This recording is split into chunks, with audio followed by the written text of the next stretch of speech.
Vamos a orar. Señor, gracias te damos una vez más delante de tu presencia.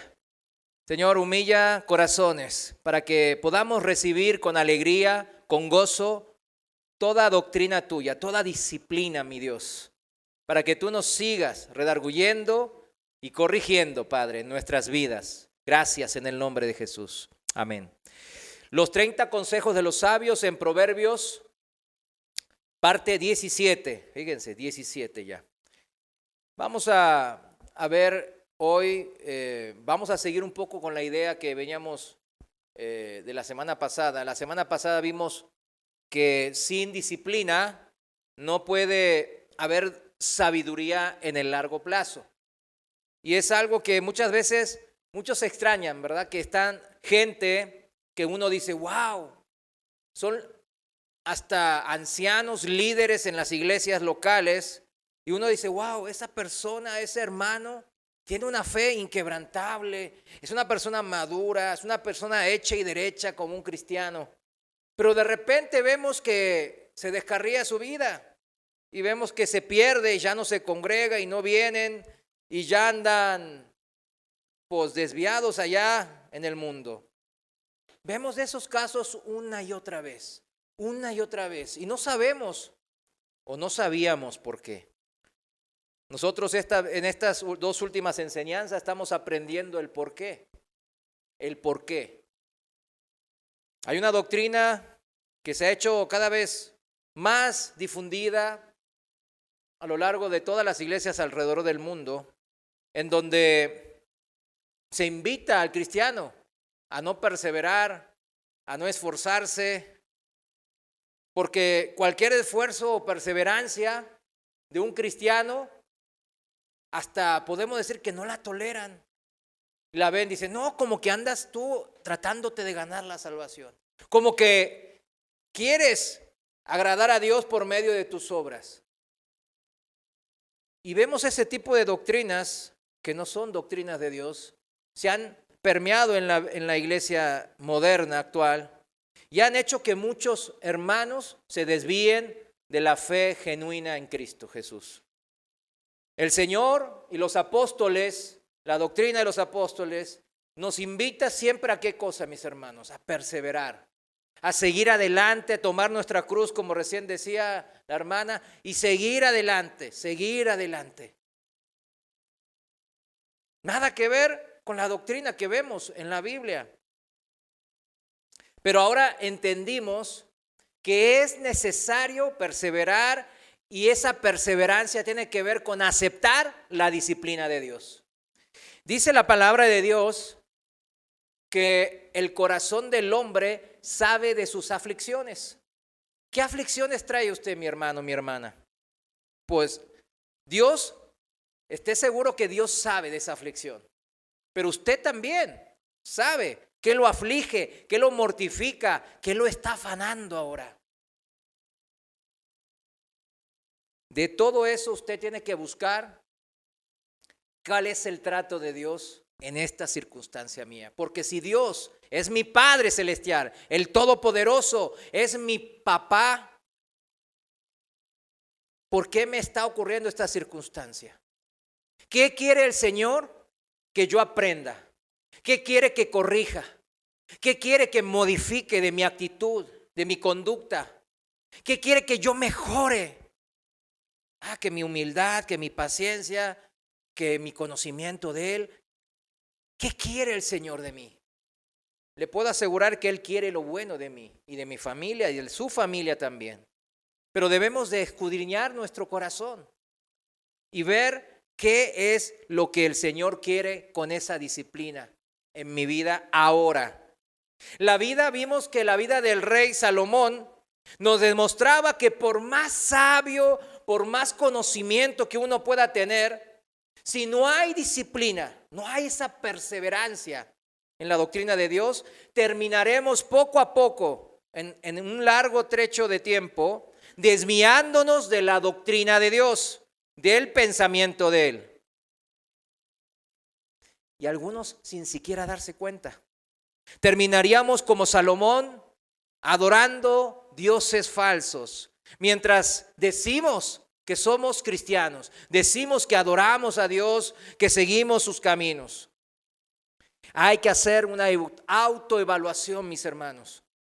El Señor nos llama a eso constantemente en la palabra. Salomón es un buen ejemplo, ¿verdad que sí? Porque si decimos, ¿quién tuvo más sabiduría que él? Salomón fue armando, edificando a lo largo de su vida este sistema de creencias ajenas o distantes, lejanas a la doctrina de Dios. Poco a poco, este sistema de creencias propias de Salomón, que él se iba haciendo en su cabeza, él pensaba, así está bien, así por aquí va bien. De esta manera voy a triunfar, de esta manera la voy a hacer, de esta forma voy a sacar a mi familia adelante. Y se hacía este sistema propio, pero no tenía en cuenta a Dios. Dios no tenía cabida en ese sistema de creencias. Estoy hablando de cristianos, mis hermanos, no estoy hablando de la gente del mundo. ¿Cómo le vamos a criticar? A la gente del mundo, ¿qué hay que hacer, mis hermanos? Predicarle el evangelio. Al familiar, al vecino, al compañero de trabajo, usted tiene que predicarle el evangelio. Pero ahora nosotros somos discipulados por medio de la disciplina de Dios. Nosotros ya como hijos. ¿Cuántos hijos de Dios hay aquí? ¿Verdad? Amén. Salomón entonces se fue creando él mismo este sistema de creencias que fue minando, destruyendo la sabiduría de él. Porque toda sabiduría es demostrada ¿en dónde, mis hermanos? En la toma de decisiones, en el discernimiento del bien y del mal. Esto significa en el uso del pensamiento de Dios expresada y revelada en la Biblia. Salomón, como vimos, ya no solo permitía el culto de los ídolos de las naciones paganas de sus esposas. Vimos el caso de Astoret o Baal. Él estaba permitiendo al principio el culto. Una rápida comparación es permitir afanarse por mi trabajo, por cómo voy a armar mi vida. Voy a hacer así, voy a comprar, invertir aquí y afanarse en eso. O sea, ponerlo como principal objetivo de mi vida y armar y construir sobre eso. Dios dice que eso es construir ¿sobre qué? Sobre arena. Y Salomón ciertamente estaba construyendo sobre arena su vida. Él no se estaba dando cuenta porque al principio él tenía temor de Dios. Seguía la sabiduría, lo que él había aprendido en las escrituras, al pie de la letra. Y eso lo hacía ser aclamado por todo el mundo como el gran sabio rey de Israel. Pero poco a poco su sistema de creencia fue destruyendo todo eso como un castillo de naipes.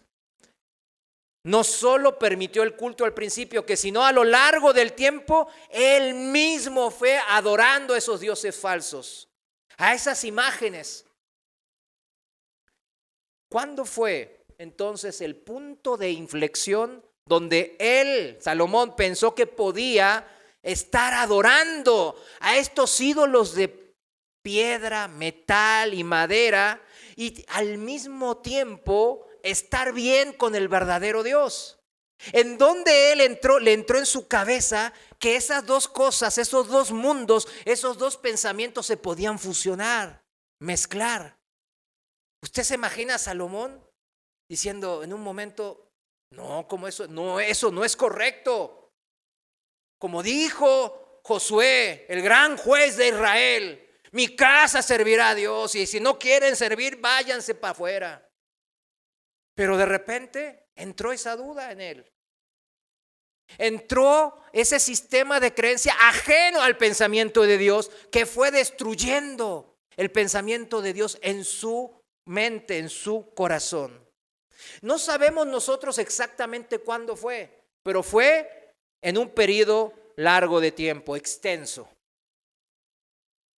Sabemos que a veces iba progresando y de repente retrocedía, pero poco a poco la contaminación de su pensamiento iba agrandándose como un cáncer. ¿Cuándo Salomón pasó a declararle al Señor, soy joven y muchas veces no sé qué hacer? Ahí en Primera de Reyes 3:7. Qué humildad, ¿verdad? Una humildad tremenda. Ya era rey. Su padre era el gran rey David y tenía todas las riquezas. Era la nación más rica y estaba en medio de todo la región circuncidante. O sea, era el punto de paso. Israel siempre, y todavía lo es el punto de paso entre Europa, todo lo que ahora es Asia Menor, que sería Turquía, Siria, con Persia, India, China, por allá y para abajo África y para acá Arabia. Estaba en el centro del punto. ¿Por qué usted cree que Dios lo puso en el medio de todo? Y Salomón ciertamente tenía todo lo que cualquier persona aquí en la tierra podría desear, pero tenía una humildad en donde ahí en 1 Reyes 3:9, él le pidió de todo corazón, un corazón humilde como el de su padre David. ¿Qué le pidió? Un corazón con mucho entendimiento para gobernar a tu pueblo, le dijo al Señor, y para discernir, diferenciar entre lo bueno y lo malo. Porque ¿quién es capaz de gobernar a este pueblo tan grande? Mire la humildad de Salomón. Este era el comienzo, los comienzos del rey Salomón. ¿Cuándo pasó de esta persona sabia y humilde a que admite su condición de que no va a poder solo, a un Salomón idólatra que daba culto a estos dioses paganos creados por la mano del hombre, que tienen boca pero no hablan, tienen ojos pero no ven, tienen orejas pero no oyen, tienen pies y no caminan? Y eso lo sabía Salomón, pero empezó a adorarlos. Imagínese.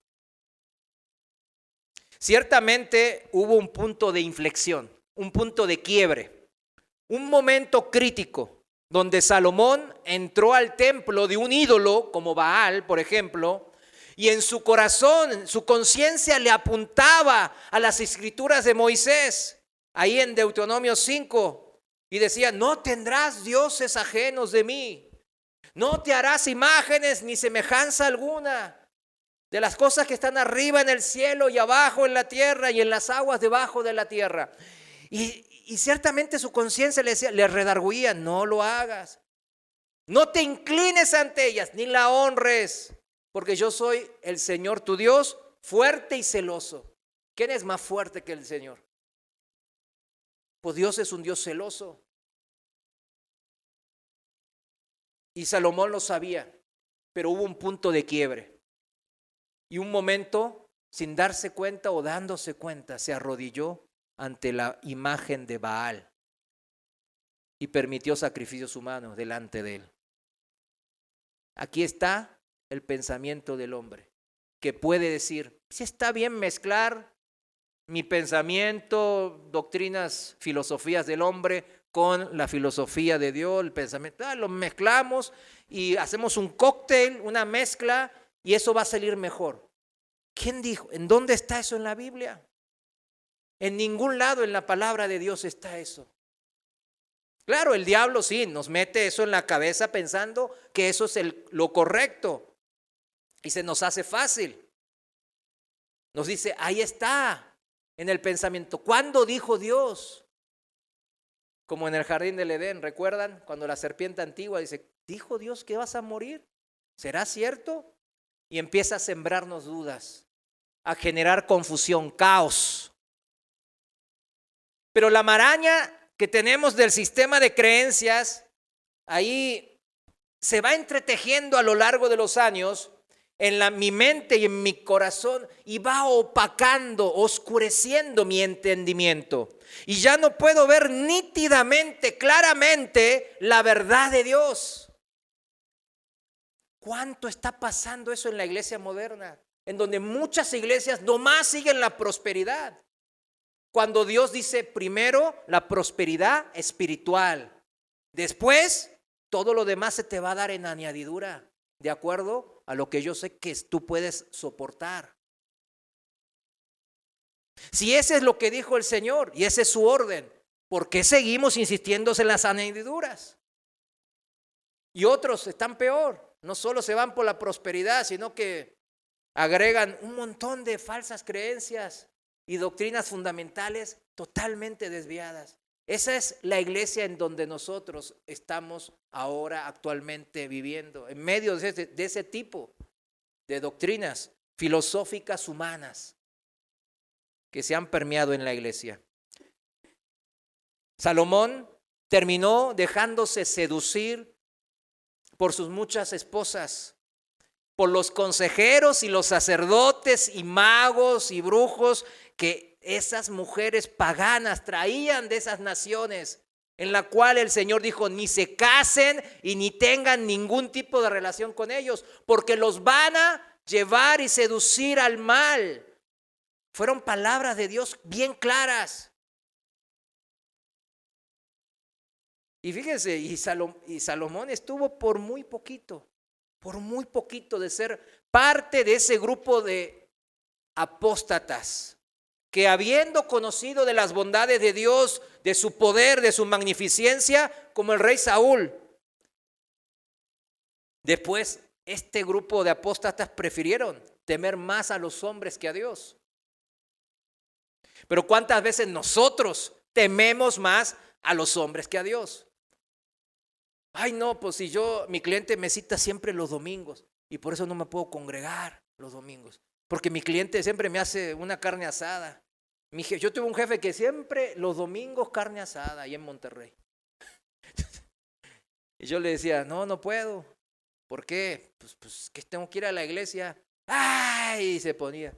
Y a veces yo faltaba a la iglesia y como yo era servidor ahí en la iglesia le tenía que mentir. Al pastor le decía, ¿qué pasó? Es que tengo trabajo. Pues lo tomaba yo como trabajo, le decía que era una mentira blanca, porque tenía que ir con mi jefe a su casa a hacer pues la carne asada, comer y disfrutar de la carne asada.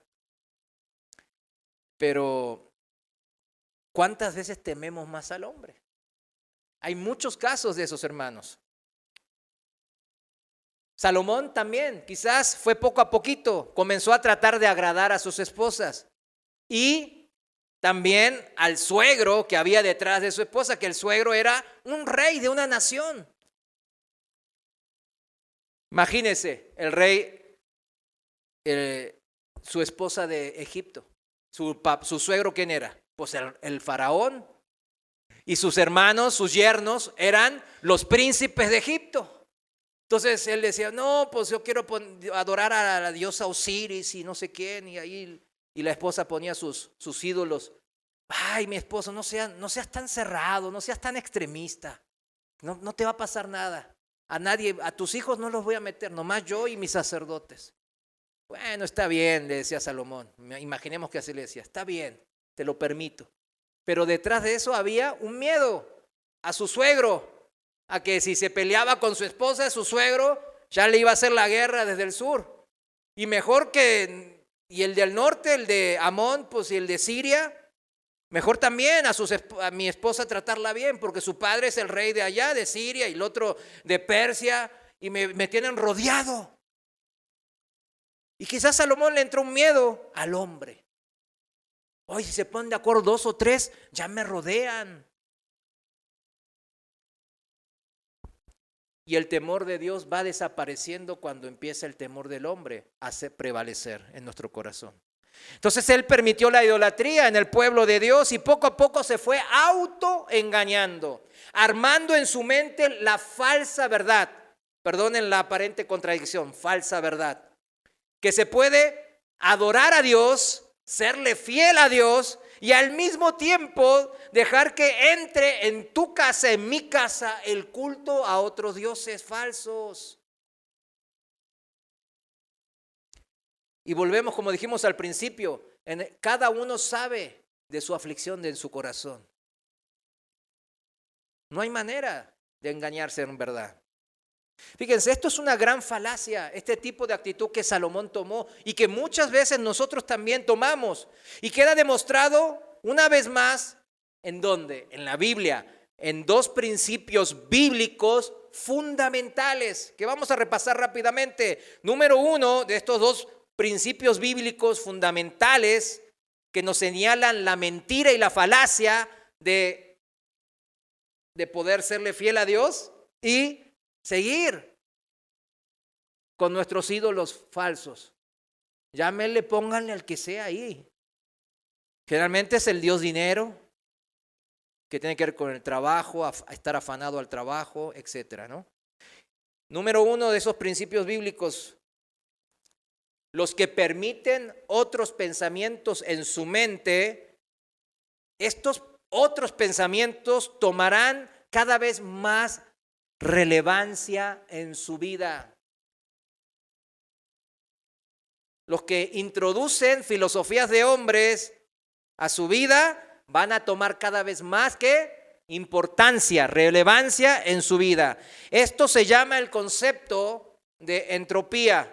Cuando la corrupción entra a un sistema puro, ese sistema puro se va a contaminar. Llámese corrupción a otras doctrinas o sistema de pensamientos filosóficos de los hombres que no son de Dios.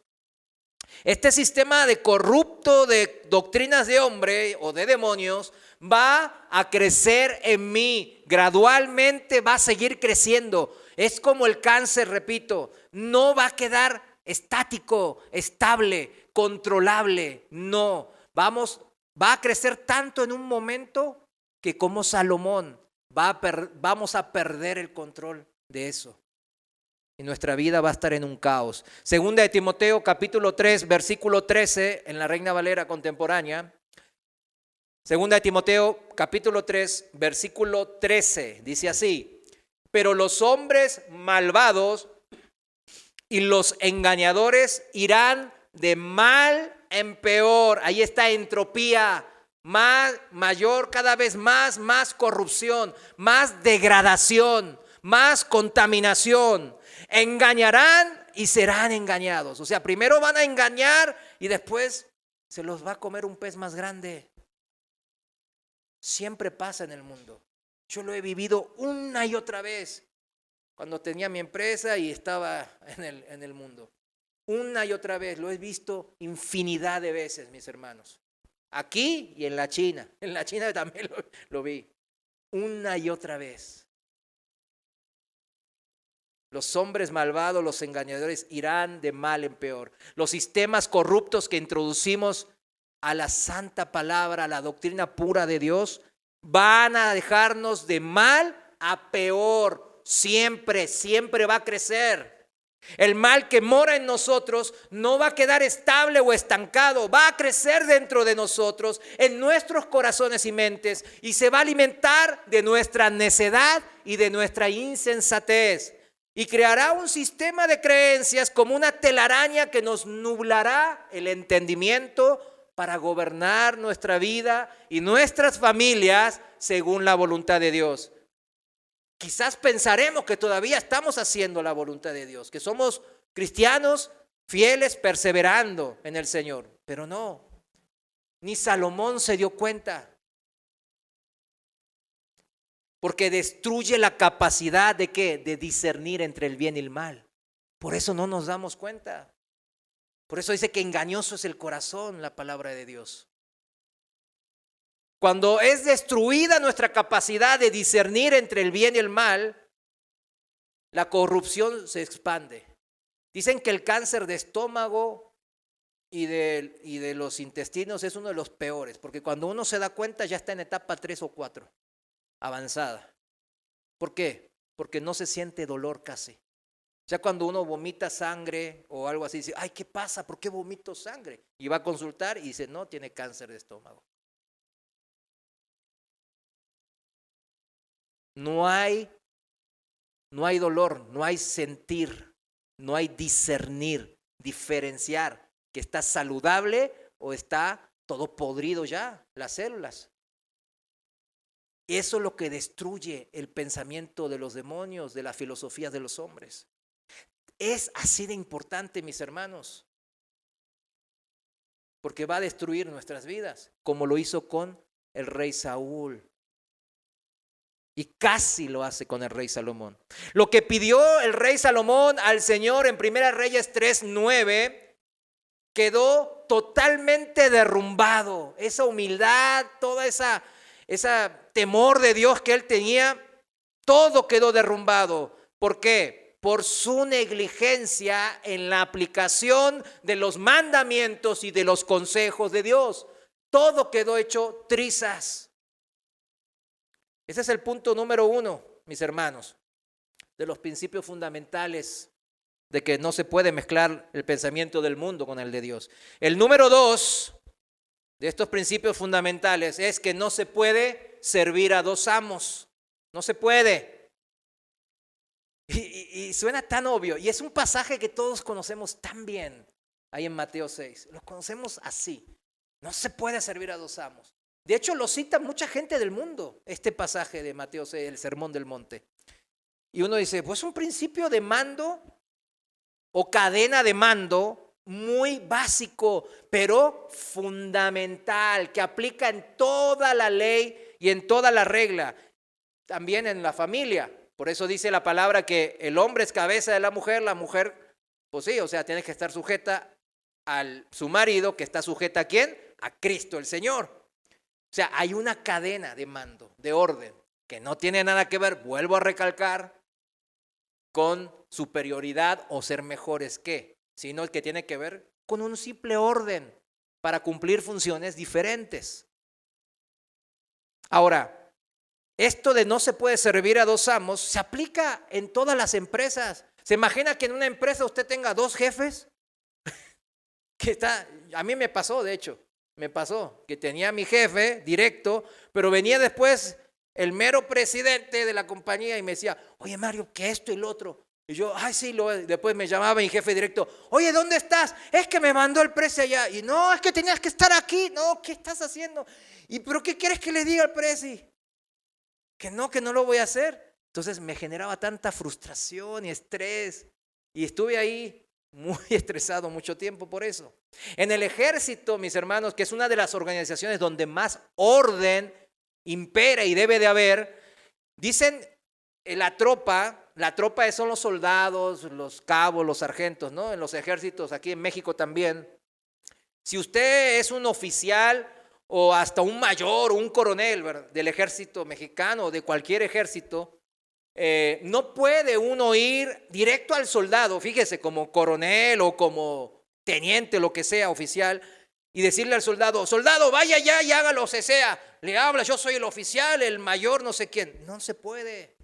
¿Sabía usted que no se puede? Ellos saben que está estrictamente prohibido. Ellos tienen que dirigirse ¿a quién? Al encargado de la tropa, que es un sargento primero o segundo, que ahí va a estar. Se dirige al sargento y el sargento le va a dar la orden directa al soldado. Siempre es uno a uno y va bajando. Hay un orden, porque si no genera caos y confusión. Es un concepto básico, pero tan importante que sin este principio ningún ejército podría sobrevivir a una batalla, a una guerra, mucho menos. Imagínense dándole orden el general, el otro acá y el soldado, dispara a la izquierda, no, tú a la derecha y el soldado aquí y acá. No se puede. La palabra de Dios en Lucas capítulo 16, versículo 13, Lucas 16, 13, Reina Valera, dice así, versículo 13. Ningún siervo, ¿cuántos siervos? Ninguno, puede servir a dos señores. Porque a uno lo odiará y al otro lo amará, o bien estimará a uno y menospreciará al otro. Así que ustedes, hablando de nosotros, no pueden servir a Dios y a las riquezas. Aquí el Señor da al Dios Mamón, que es el Dios de las riquezas, de la prosperidad material. Lo pone porque es el ejemplo más clásico, el que más nosotros tendemos a tropezar. Y era precisamente este principio, mis hermanos, que fue totalmente destruido en el discernimiento de Salomón. ¿Se dan cuenta? Permitió el culto, seguramente por razones que a la luz del pensamiento humano son más que justificables, entre comillas. Pues ya dije el ejemplo, ¿no? Ay, no, si le digo que no y una y otra vez a mi esposa egipcia y a mi esposa siria y a mi esposa de Moab y a mi esposa de Edom, y ya le digo, no, me voy a tener a todos los reyes contra mí, a mis suegritos, van a venir a invadir, y si se juntan todos estos, ay, por ahí pierdo. Imagínense el corazón de Dios viendo el pensamiento de Salomón o nuestro pensamiento. No es que no hay razones para comenzar a desviarnos del consejo de Dios. Siempre va a haber razones. Siempre el ser humano se va a inventar propias excusas, razones. Pero son razones que salen de mi mente. ¿De la mente de quién? Un ser humano.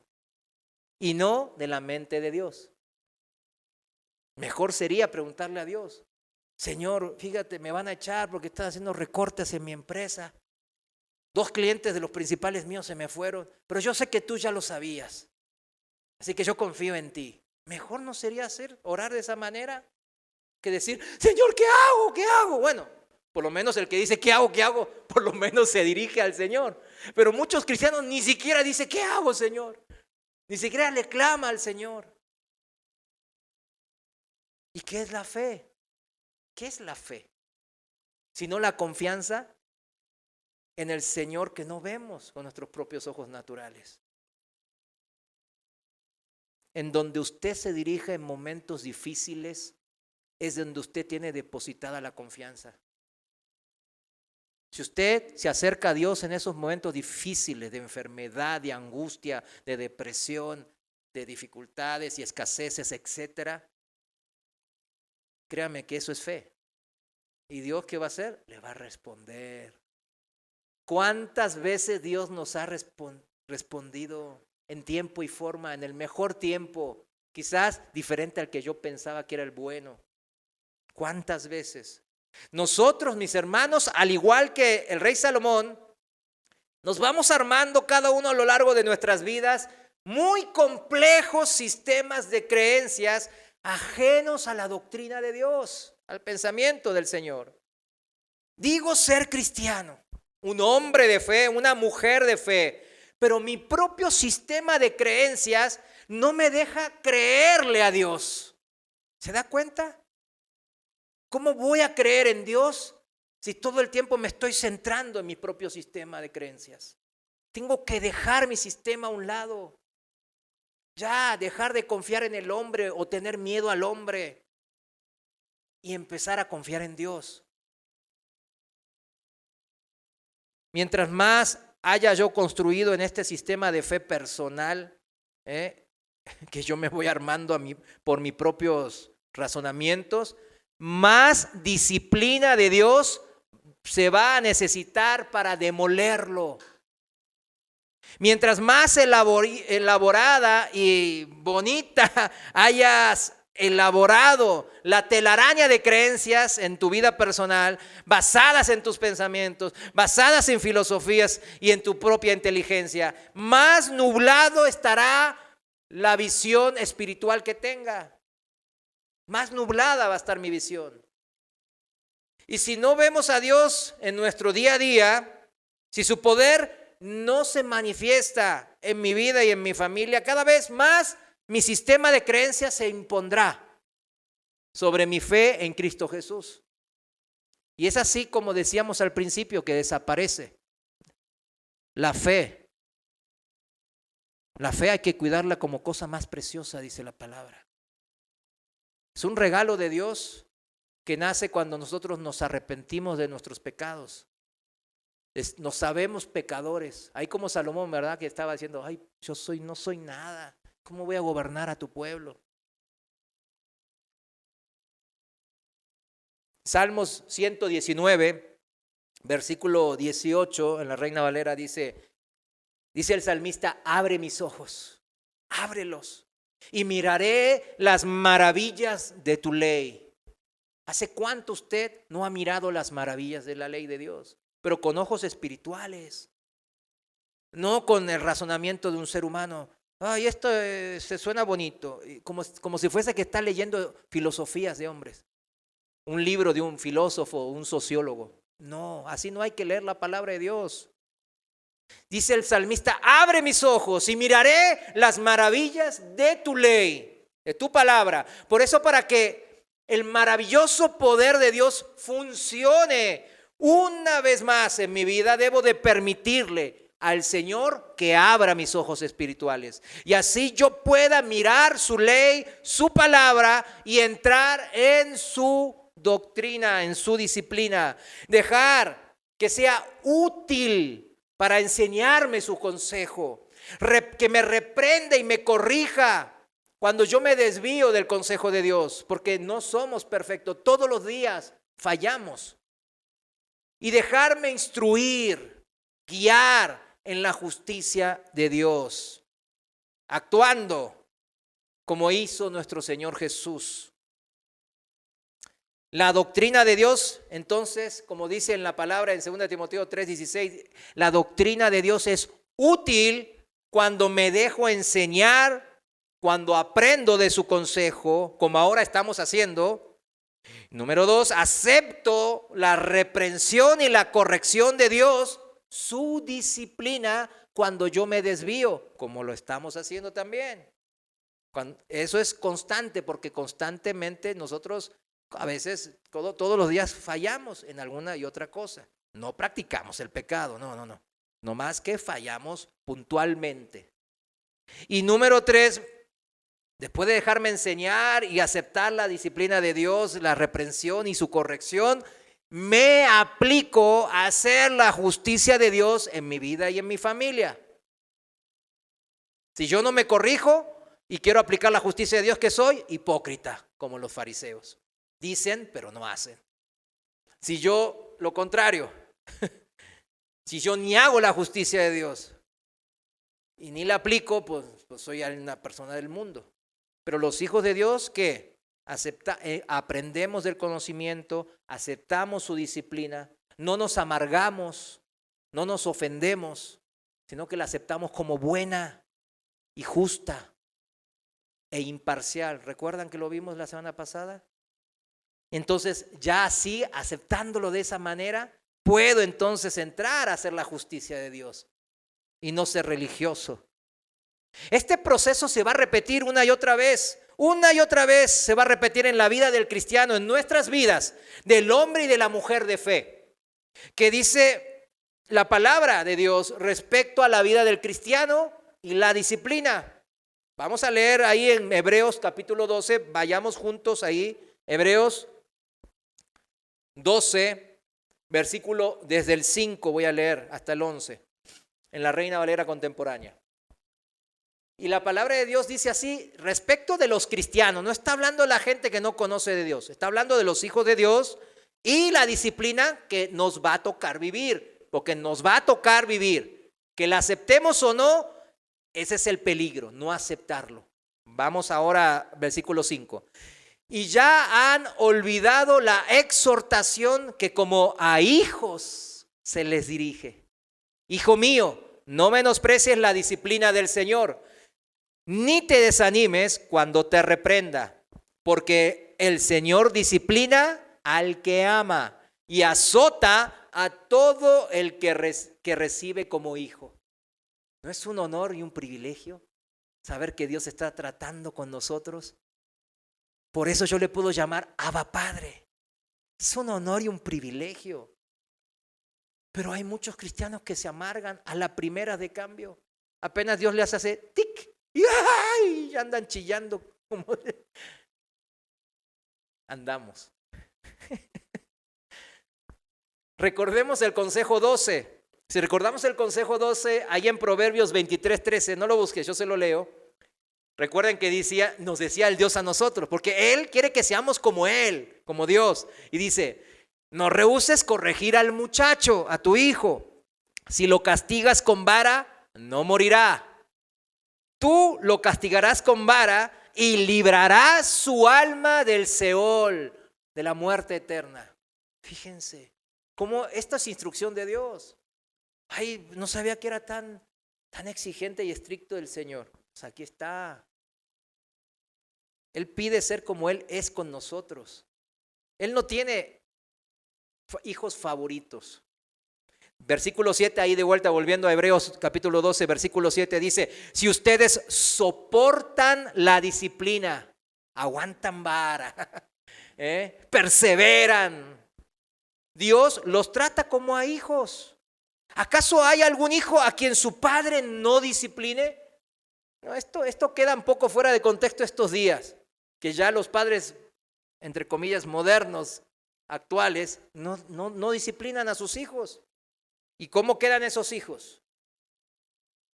Se desvían más porque no reciben disciplina.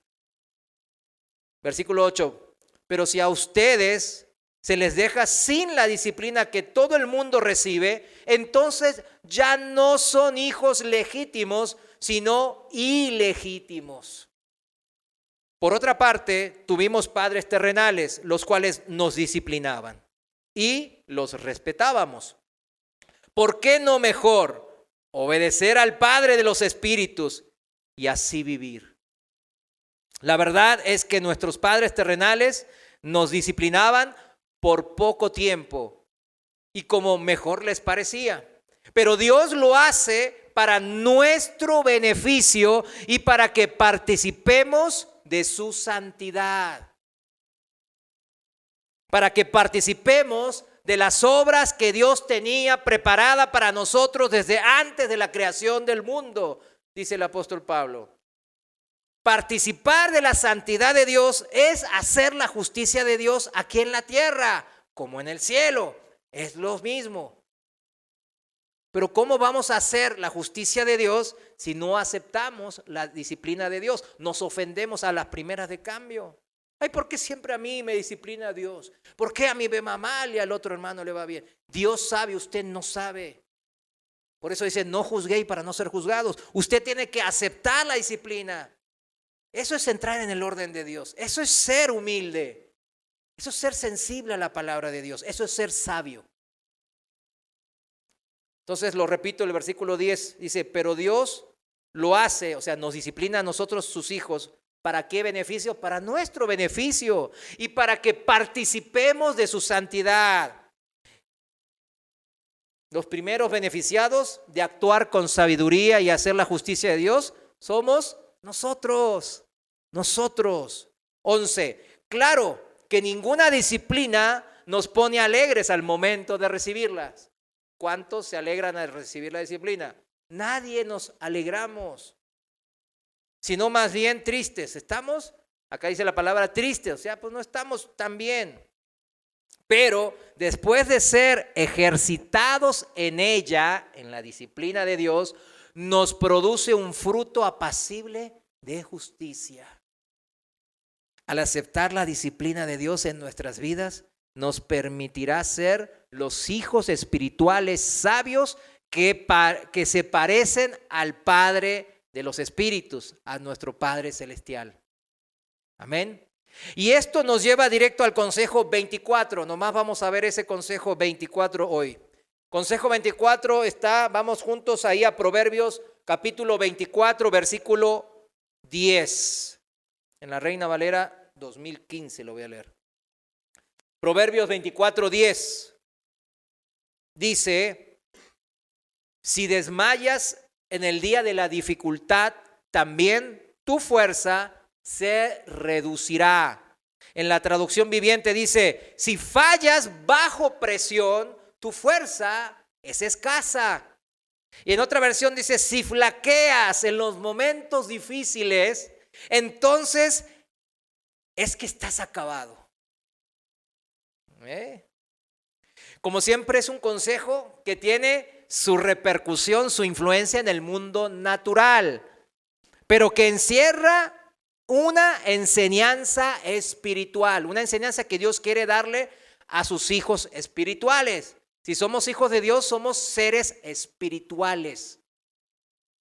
Téngalo en cuenta, no estamos muertos espiritualmente como la gente en el mundo. Nosotros somos ya hechos nuevos, nacidos de nuevo en el espíritu. Nuestro espíritu está vivo y ese espíritu se tiene que alimentar y tiene que crecer y madurar y hacerse fuerte. Ese espíritu que Dios nos dio.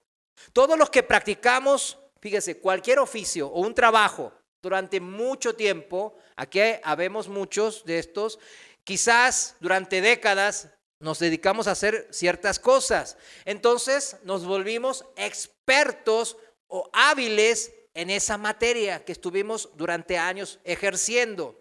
Fíjense, un famoso sociólogo, que no voy a mencionar, escribió un libro, un bestseller, como le dicen, un libro que se hizo muy famoso, que casi todas las escuelas lo tienen. Yo ya lo leí hace mucho tiempo, que se aplica mucho los sociólogos modernos, la psicología actual de este libro. Y este libro que dice que para alcanzar la excelencia, o sea, ser un experto en una materia, se debe tener una acumulación de 10,000 horas de práctica. ¿Cuántas horas? Pues 10,000 horas de práctica. Esto quiere decir que si son 10 horas por semana, ¿cuánto me voy a llevar? 20 años. Si son 20 horas por semana, que es generalmente lo normal que uno le puede invertir por semana, serían 10 años. O 40 horas semanales, pues 5 años para ser experto o alcanzar la excelencia en una materia. Y en ese libro cita este sociólogo a Mozart. ¿Conocen a Mozart, el famoso músico? Un gran genio de la música, ¿no? Mozart dice que comenzó a los 7 años, obviamente hasta componer y escribir música. Pero sus grandes sinfonías, las de Mozart, fueron escritas después de los 20 años, cuando ya había acumulado más de 10,000 horas de práctica en composiciones, interpretaciones, ahí en la música. Muchos de los adultos aquí presentes somos testigos, claro, en nuestras vidas de este fenómeno de la naturaleza. Es algo natural. Es parte de las leyes de la naturaleza que Dios creó. Y así nos los expresa dándonos consejos como en Proverbios 14:23, dice, en Palabra de Dios para Todos, dice, Proverbios 14:23, dice, si trabajas duro, sacarás provecho, ganancia. Pero si no haces más que hablar, solo tendrás miseria. Es una ley de la naturaleza que el mismo Dios, nuestro Padre Celestial, nos los da en la palabra de Dios, porque también tenemos que mantener a nuestra familia, comer. Entonces, Él nos da, dice, trabájale duro, échale ganas y vas a sacar provecho. En la Reina Valera dice, en toda labor hay ganancia, en todo esfuerzo. Recordemos lo aprendido en el consejo número 5, hace ya varias enseñanzas. En el consejo 5, ahí en Proverbios 22, versículo 29, dice así, ¿has visto un hombre diligente en su trabajo? En la presencia de los reyes estará, no estará en presencia de los de baja condición. Sin duda aquí significa que el hombre diligente, el que le echa ganas al trabajo, es constante, no pone excusas y constantemente anda trabajando, pues bueno, va a trabajar en un trabajo muy bueno. Gente lo va a contratar, o si él está independiente, pues mucha gente lo va a buscar por su gran trabajo, porque él ya agarró un nivel de habilidad de experto, porque le dedicó muchas horas constantemente. Eso es lo que significa este consejo 5. Y sin duda estas leyes naturales tienen una aplicación en el mundo espiritual, de la cual nosotros somos partícipes gracias a nuestra fe en Cristo Jesús. Y esta verdad espiritual es la que acabamos de ver en Hebreos capítulo 12, donde necesitamos ser disciplinados por Dios cuando andamos como el rey Salomón, o como nosotros muchas veces, desviándonos del consejo de Dios, mezclando el consejo de Dios con otros consejos. La doctrina de Dios dijimos que era útil, o sea, tenía ganancia, utilidad. ¿Cuándo? Cuando yo aprendo, tengo conocimiento, me voy al consejo de Dios, lo leo, y aprendo. Y entonces después empiezo a practicar, pero después a veces voy fallando. Entonces acepto la represión porque mi Padre siempre está al pendiente de nosotros. Y apenas nos desviamos, ahí va a estar Él. Él es un Padre bueno que se preocupa por sus hijos, nosotros. Pero muchas veces nosotros nunca le aceptamos su disciplina. Es más, nos ofendemos. Ay, siempre me toca lo malo a mí. Es porque te estás desviando. Entonces, acepto yo la reprensión y la corrección de Dios. Eso es disciplina. Eso es entrar en la disciplina de Dios. Y me aplico ahora sí, ya rectificando mi camino, a la justicia de Dios que había aprendido en su sabio consejo. Solo así voy a poder alcanzar la madurez espiritual necesaria para poder ser un servidor de Dios. En este libro de Hebreos, el Señor nos exige, voy a subrayar esta palabra, exige. Es una exigencia de Dios.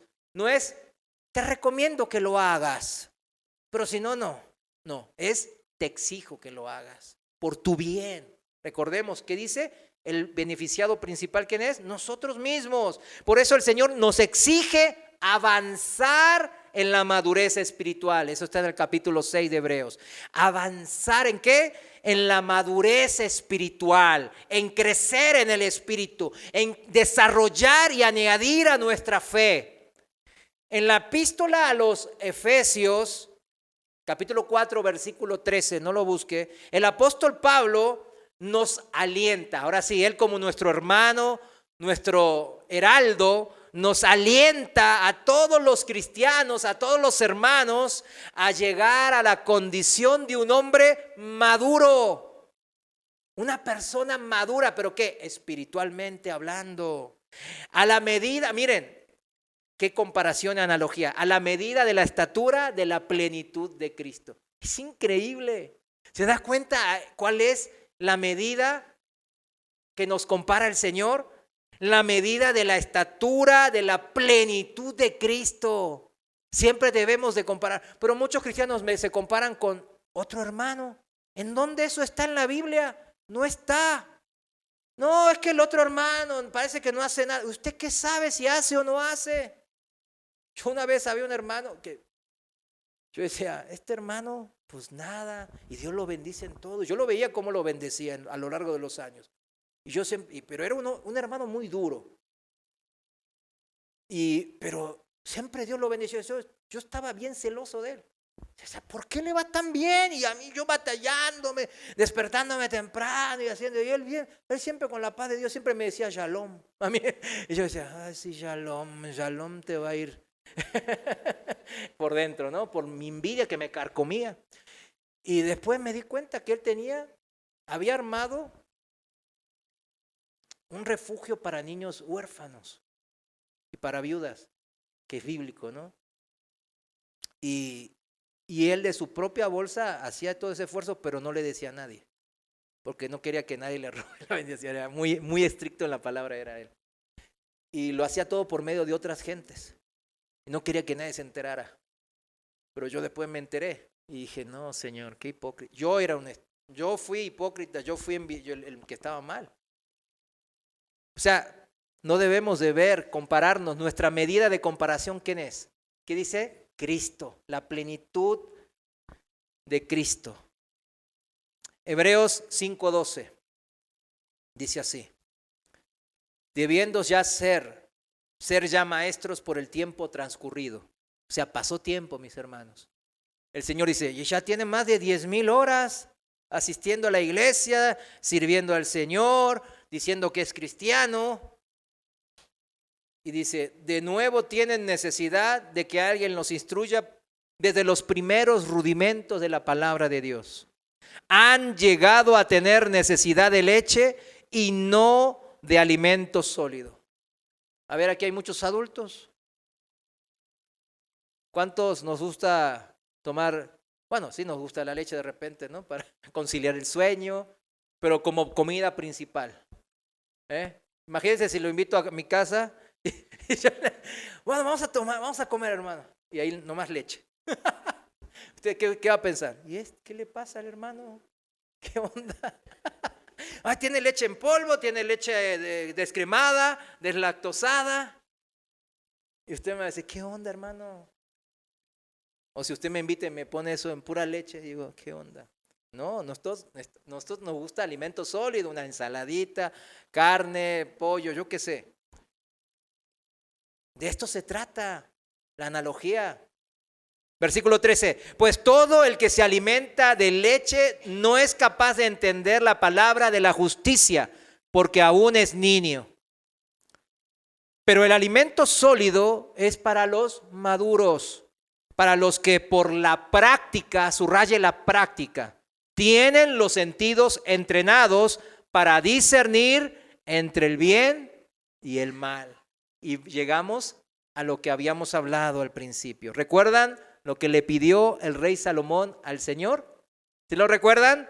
Un corazón ¿cómo? Con mucho entendimiento. O sea, en el hebreo entendimiento significa atento, dócil para escuchar, obediente a lo escuchado. Eso significa un corazón con mucho entendimiento. Y un corazón con discernimiento entre el bien y el mal. ¿Se dan cuenta? Eso es. ¿Cuánto tiempo de práctica, mis hermanos, de ejercicio de la disciplina de Dios necesitamos para ser maduros en el espíritu? ¿Cuánto tiempo? Sin duda aquí no hay una analogía igual que en el mundo natural y físico. Claro, aquí como el motor del crecimiento espiritual, ¿qué es? Es la sabiduría de Dios aplicada. La sabiduría de Dios nos impacta, la escuchamos atentos en sumisión y obediencia, la vamos practicando, significa. Y mientras vayamos aceptando de la disciplina de Dios, mi madurez va a ir creciendo.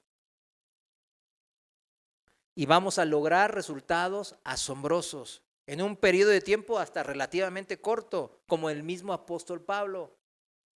En Hechos capítulo 9, 19, dice que Pablo, antes de cambiarse el nombre, que estuvo algunos días después de que se convirtió y le abrieron los ojos, vio que Ananías le abrió los ojos, entonces estuvo algunos días con los discípulos. En esos días seguro él estaba, fíjate que así, las escrituras dicen así, pero esto hablaba del Mesías, esto era Jesús, y empezaba él a hablar en esos días. Y dice que enseguida se puso a predicar de Jesús en las sinagogas. Enseguida el apóstol Pablo le entró al ruedo, dice. Y en el libro de Gálatas, dice que él, fíjense, Gálatas 1:16, dice que él empezó a anunciar al Hijo, ¿no? Era su ministerio, el anunciar a Cristo entre los gentiles. Pero dice que él no consultó inmediatamente con ningún hombre. No se dan, y después en el 17 dice, ni subí a Jerusalén a los que fueron apóstoles antes que yo, sino que partí para Arabia y volví de nuevo a Damasco. ¿Qué quiere aquí? ¿Qué quiere insinuar aquí el apóstol Pablo? Un apóstol era una persona que tenía contacto directo con Cristo, que había aprendido directo de Cristo. Eso eres un apóstol. Y que después es enviado al ministerio que Cristo tenía aquí en la tierra. Eso es ser un apóstol, con todas las letras. Entonces, Pablo, ¿cuándo conoció a Cristo en persona? No lo conoció. Pero aquí muchos teólogos insinúan que cuando él partió a Arabia se fue al monte del Sinaí, como Moisés, a verse cara a cara con Cristo y a recibir instrucción de Dios. Por eso dice que no consultó inmediatamente a los hombres, porque él era apóstol. Muchos dudaban de que él era apóstol. Porque este nunca estuvo entre los 12, no estuvo entre los 70 tampoco. Entonces, ¿cómo él es apóstol? Pero aquí Pablo como que relata eso. Dicen, yo no busqué instrucción de hombre inmediatamente, ni fui a Jerusalén a buscar a los apóstoles, sino que me fui a Arabia, directamente al monte del Sinaí, a hablar directamente con el Señor. Eso es una insinuación, ¿no? Entonces, y después volvió a Damasco, en donde él se convirtió. Luego, después de 3 años Subí a Jerusalén para entrevistarme con Pedro y permanecí con él 15 días. ¿Cuántos días? 15, no 15 años, 15 días. 15 días con Pedro, que era de los líderes, y después con Jacobo, el hermano del Señor, en la carne, se vio un rato. Y después a los otros ni los vio. Hubo un proceso acelerado en el apóstol Pablo. Y también a lo largo de toda la historia de la iglesia, y ciertamente todavía lo hay. Todavía hay gente, y usted y yo podemos de vivir ese proceso acelerado de madurez espiritual, porque es el Espíritu Santo que si lo dejamos actuar y disciplinarnos en nuestras vidas, Él va a actuar poderosamente. Él no tiene límites en su poder. Pero debemos de aceptar entonces ¿qué? La disciplina de Dios. Y como dice en el Consejo 24, ser fuertes y no flaquear en los momentos difíciles, sabiendo de que Dios tiene todo bajo su control y que desde su amor infinito Él nos está disciplinando. ¿Desde qué? Desde su amor Él nos disciplina.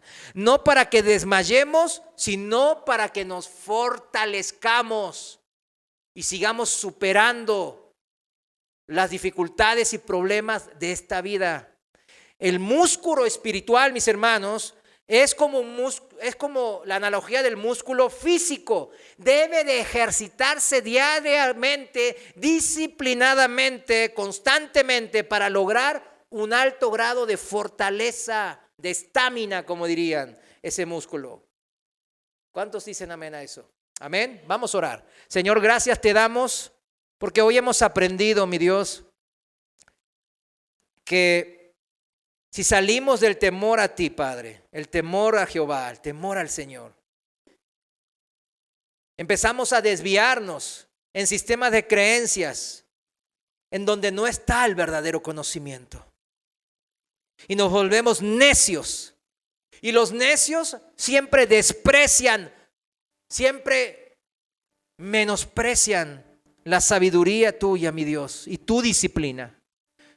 Siempre se ofenden fácilmente cuando tú los disciplinas, cuando tú lo haces en amor, para corregirnos y redarguirnos, para rectificarnos y que andemos en las sendas de justicia que tú tienes preparado para nosotros. Para que andemos de bendición a tras de bendición. Para que todo nos ayude para bien. Señor, hoy lo hemos comprendido, Señor. Y te damos gracias. Porque en esta sabiduría que tú nos has dado hoy, Padre, decimos, acepto tu disciplina, Señor. Dígale ahora, mi hermano, desde lo más profundo de su corazón, como aquel rey Salomón que iniciaba su reinado. Señor, te pido sabiduría, entendimiento y discernimiento de lo bueno, de lo malo. Gracias, Señor, por tu sabiduría. En el nombre de Jesús. Amén. Dios les bendiga, mis hermanos.